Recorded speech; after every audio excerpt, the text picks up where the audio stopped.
Tak senang dipolisikan, Rasman geruduk MA, minta hakim di PN diganti. Advokat Rasman Arief Nasution dan M. Firdaus Wibowo bersama rombongannya menyambangi gedung Mahkamah Agung, MA, pada Senin, 10 Februari 2025.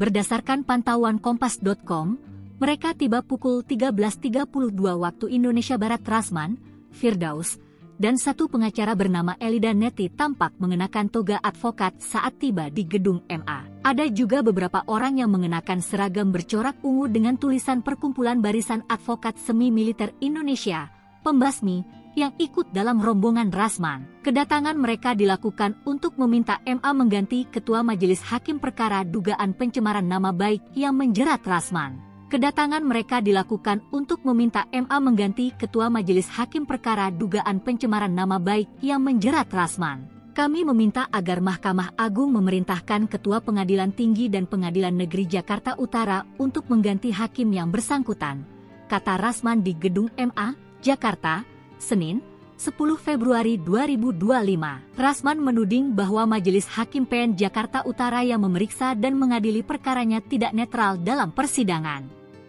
Oleh sebab itu, dia meminta MA memerintahkan Ketua PN Jakarta Utara untuk mengganti majelis hakim tersebut.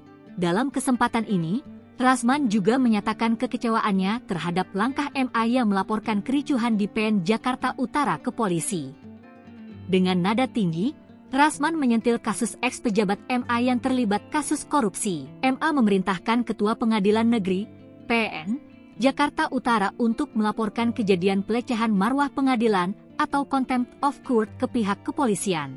Perintah ini disampaikan setelah adanya kericuhan dalam sidang dugaan pencemaran nama baik antara Rasman Arief Nasution dan Hotman Paris di Pengadilan Negeri, PN, Jakarta Utara pada Kamis, 6 Februari 2025.